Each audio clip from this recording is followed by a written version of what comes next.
Bon, qui dit nouvelle année dit évidemment nouveau format critique et nouveau style d'intro. C'est pourquoi avant de parler d'Underwater, et maintenant pour chaque film, je me laisserai 60 secondes chrono pour vous offrir en amuse-gueule ce que j'appellerais la recommandation cinoche. Avant chaque critique, je présenterai un film dans la même lignée que celui critiqué en vidéo, ou alors par le même réalisateur, ou avec un acteur présent, afin de parler encore plus cinéma et vous conseiller, connu ou méconnu, une œuvre similaire en intro de critique. Ça, c'est ce que j'appelle la double dose. Alors Underwater oblige, zoom sur Alien, sorti en 1979 par Ridley Scott, celui-là, vous le connaissez tous. Révélation de Sigourney Weaver, devenant par la suite icône de la franchise, Alien demeure encore aujourd'hui l'une des références de l'horreur science-fiction, bien aidée par une atmosphère suffocante, un huis clos dans sa mise en scène et une esthétique glauque d'une créature magnifiée par Hans Giger, nous prouvant bien une chose, voir des phallus partout n'est donc finalement pas un drame. Angoissant autant dans son récit que dans l'inconnu d'un vaisseau isolé, Scott réinvente le film de genre, offrant première esquisse d'une fresque maintenant intemporelle. Alors si dans l'espace personne ne vous entend crier, je pense que le réel du jour s'est grandement inspiré d'un film culte pour son Underwater.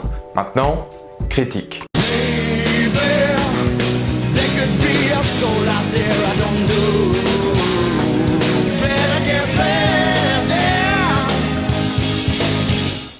Bonjour à toutes et à tous, c'est Valou et bienvenue pour cette toute nouvelle vidéo, cette première critique de l'année 2020 consacrée à Alien Isolation 2. Tendre utopie de penser qu'un jour ce jeu sortira. Plus sérieusement, la critique d'Underwater de William Eubank, le troisième film de William Eubank avec évidemment Kristen Stewart et notre Vincent Cassel national dans les rôles titres. Un film qui me tentait énormément pour l'univers qu'il essaie de proposer. C'était même l'un des films que j'attendais le plus de l'année 2020 alors qu'il sort finalement qu'en janvier. Un film à la genèse assez particulière parce qu'il faut savoir que le tournage de ce long métrage a commencé en 2017 et a terminé en 2017. Donc ça fait plus de 2 ans maintenant qu'il est dans les cartons et quand on voit l'entité même que représente le long métrage, Vincent Cassel l'avait dit dans une interview, il a eu que très souvent les pieds dans l'eau parce que tout s'est fait en post-production, notamment en CG, etc. On sent que c'est un film qui mise essentiellement sur l'ambiance, sur l'atmosphère. Ça a dû mettre énormément de temps pour se finaliser et pour finalement sortir sur nos écrans. Et évidemment, pour ceux qui auront regardé les bandes annonces et pour ceux qui se sont tenus un petit peu informés, comment ne pas penser à des films comme Pacific Rim, comme Alien, surtout Alien, on y reviendra, voire même parfois comme Cloverfield ou comme Abyss quand on pense à Underwater.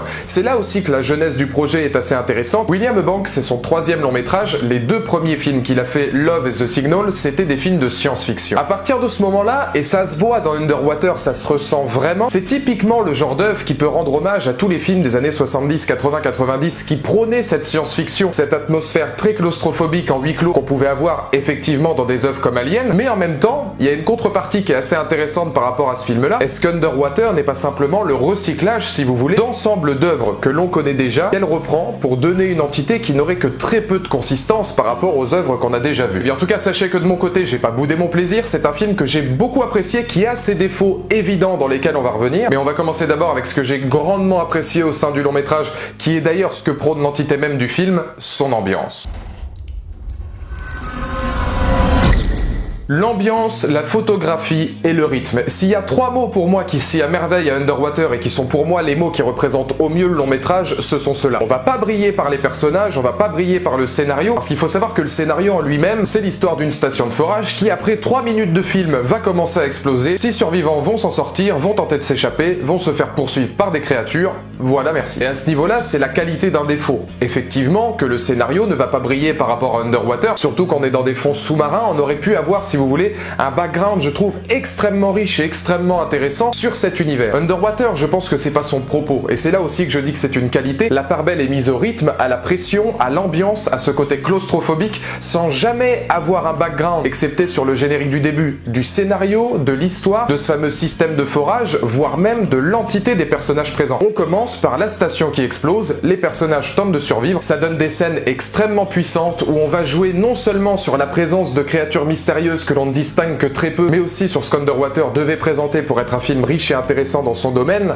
la peur des profondeurs. Pour ça, en termes de cadrage et de mise en scène, William Eubank va énormément proposer sa caméra très proche des corps. On a énormément de gros plans sur le visage des personnages, on va avoir son lot de caméras embarquées, voire même de caméras à la première personne, où on est carrément dans les combinaisons des personnages, pour regarder à droite à gauche pour savoir savoir où sont les créatures, c'est l'entité même si vous voulez, c'est l'archétype même de la réalisation typique que doit offrir ce genre de long métrage horrifique pour que ça marche vis-à-vis du spectateur. Et qui à un moment donné, même si ça ne révolutionne pas justement le film de genre, puisse fonctionner auprès du public dans l'immersion dans laquelle on est. C'est un film extrêmement immersif où on aura une double sensation assez particulière, un huis clos oppressant et en même temps une impression de gigantisme avec tout l'océan autour, ce qui est pour moi le plus réussi dans l'œuvre. Oui, quand on est dans les séquences dans la station, on suffoque avec eux, on se demande s'il va y avoir une issue. Et là, ça peut nous rappeler des huis clos comme Alien, évidemment, mais toutes les séquences sous-marines qui sont en termes de photographie, vraiment en termes de colorimétrie, il y a un travail sur la photographie, l'image, la couleur qui est vraiment intéressant. C'est paradoxalement à partir du moment où on quitte cette atmosphère en huis clos que ce huis clos en extérieur intervient tout au long, si vous voulez, du film et tout au long de ces séquences où les personnages seront au milieu de l'océan et nous avec, puisque toutes ces thématiques de cadrage, de mise en scène, de jeu de hors-champ, c'est une technique assez intéressante puisque dans le monde du cinéma, ça peut arriver que le spectateur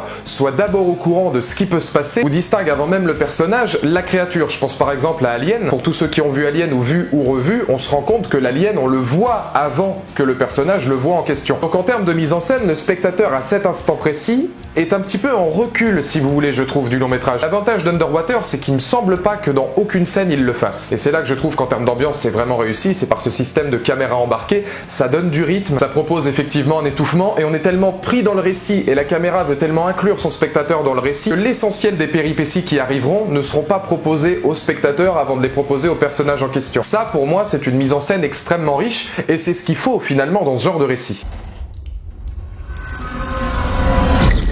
Maintenant, ça a aussi les défauts de sa qualité, c'est ce que je disais par rapport au scénario. C'est vrai qu'en n'ayant absolument aucun background sur le développement de cette station, sur cet univers qui aurait pu être extrêmement riche, j'ai eu tendance à me dire qu'on aurait pu en demander beaucoup plus d'une œuvre comme ça, qui explorait, et c'est assez peu finalement, il y a assez peu d'œuvres aujourd'hui qui le font, les fonds marins. Je pense par exemple au film En eau trouble avec Jason Statham, c'était pas le film le plus intelligent de son année, évidemment, mais il y avait quand même une grosse volonté d'explorer les fonds marins et de donner, si vous voulez, un fond et un message à son entité à part entière avant de voir le mégalodon, avant même de voir l'essence même du métrage. Là, dans Underwater, même si on essaie de te dire, voilà, en gros, la vie reprend toujours ses droits, la vie a trouvé son chemin, c'est la nature qui nous chasse parce que les profondeurs ressurgissent, c'est un message semi-écologique, mais qui, je pense, ne parviendra pas à trouver son public parce que le manque de background est tellement absolu en termes de scénario et sur ce que faisaient ces personnages-là pour privilégier le rythme et l'ambiance qu'à mon avis, ça a du mal à passer. D'autant plus que les personnages sont extrêmement caricaturaux. Il y a certaines personnes, sur d'autres plateformes, notamment Twitter, qui faisaient la critique du long métrage en disant qu'ils s'étaient énormément attachés aux personnages et qui trouvaient qu'en termes d'esprit de famille, l'un des grands tours de force du long métrage, c'était de faire prendre conscience au spectateur que tous les protagonistes qui gravitent autour du spectateur se connaissent depuis longtemps à tel point qu'on sent véritablement l'empathie autour d'eux. Ça, c'est un domaine que je peux comprendre. Malheureusement, encore une fois, il y a tellement peu de background vis-à-vis des personnages que j'ai eu beaucoup de mal à m'assimiler à eux parce qu'ils sont extrêmement caricaturaux. C'est encore une fois le principe même de ce genre de film, et moi, ça a tendance, notamment en termes de dialogue, je trouve que les dialogues sont quand même proches du zéro dans ce film-là. C'est peut-être pas voulu, c'est peut-être pas le but, mais en termes de dialogue et en termes de personnages, j'ai eu beaucoup de mal. Hormis Vincent Cassel qui a un petit côté paternel vis-à-vis de l'ensemble des protagonistes qui peut être intéressant, notamment parce que ce sera étudié par rapport à un fait de vie qu'il a eu dans le passé que je tairai évidemment pour éviter les spoils, tous les autres ne seront quasiment pas travaillés. On ne peut pas s'empêcher d'y voir une caricature, que ce soit Kristen Stewart qui est la nana un petit peu en mode Sigourney Weaver, que ce soit le capitaine qui n'abandonne pas son navire et qui est très mystérieux, que ce soit son copilote qui va faire beaucoup de blagues, ou alors l'identité d'un couple qui va avoir une relation. C'est vrai que c'est tellement du vu et revu, on se doute que le réalisateur n'a pas voulu tout miser là-dessus pour miser avant tout sur l'ambiance. Le problème, c'est qu'encore une fois, dans ce genre de film, pour paraphraser avec Alien par exemple, Alien, il y avait un vrai message de fond, il y avait une vraie dramaturgie au niveau des personnages, à tel point que Ellen Ripley, on en a fait 4 films autour d'elle. Donc Alien réussissait pour moi le travail, si vous voulez, suffisamment minimaliste autour de ses personnages, mais suffisamment exceptionnel pour qu'on ait là de l'attachement pour chacun d'eux. Underwater, c'est beaucoup trop caricatural pour moi. Je peux comprendre que certains aient apprécié, mais par exemple, le personnage d'Emily, dont on fait une blague comme quoi apparemment elle serait stagiaire, etc. J'ai eu beaucoup de mal en termes de réalisme à comprendre pourquoi ce personnage était ici, parce que dès les 3 premières minutes du film, elle est complètement perdue. Et là, en termes de cohérence scénaristique, je me dis, si t'arrives 10 km sous terre, mais que dès la première secousse, t'es carrément en grossesse nerveuse, j'ai du mal à m'imaginer, un petit peu comme les films Prometheus ou Covenant, que des personnages qui sont censés être les mecs les plus intelligents de leur planète pour aller en coloniser d'autres, soient aussi stupides quand ils arrivent sur les planètes en question. C'était un gros souci de cohérence vis-à-vis de Prometheus et Covenant, par exemple, vis-à-vis de ce personnage personnage-là dans Underwater, j'ai ressenti la même chose. C'est beaucoup moins grave, c'est juste caricatural, et l'absence de background, quand bien même on essaie d'en donner dans le métrage, par exemple sur le fait que Kristen Stewart va parler en voix off à son spectateur, j'ai eu du mal à trouver par exemple l'utilité de cette chose-là. Ça aurait pu être utile si c'était pas utilisé qu'en introduction et en conclusion, si c'était une sorte de fil rouge. Malheureusement, c'est pas le cas. Et alors la grande question c'est hommage ou recyclage? Parce qu'effectivement c'est difficile de ne pas voir du Alien dans énormément de situations. Que ce soit dans le design des décors, notamment ces longs couloirs, que ce soit dans le design des ordinateurs, puisque les ordinateurs, vous verrez dans le film, sont très proches des ordinateurs d'Alien, voire même la voix qui va guider l'ensemble des personnages, qui est une voix d'ordinateur qui parle dans la station, c'est quasiment la même voix que maman dans Alien. Que ce soit la salle des commandes qui fait énormément penser à la salle des commandes du Nostromo. Que ce soit certaines mises en scène et certaines séquences carrément repompées d'Alien, comme des personnages qui vont devoir effectuer une péripétie et qui seront guidés via un ordinateur et plusieurs points qui clignotent à d'autres protagonistes qui les guident en fonction de ce qu'ils doivent faire. Que ce soit les corps qui seront recouverts de matière organique, exactement de la même manière un petit peu glauque et un petit peu sordide que le faisait déjà Alien. Ou alors quelques jumpscares typiques, notamment un personnage qui va regarder où on est en vue à la première personne depuis le casque alors qu'une créature va lui sauter dessus de la même manière qu'un facehugger.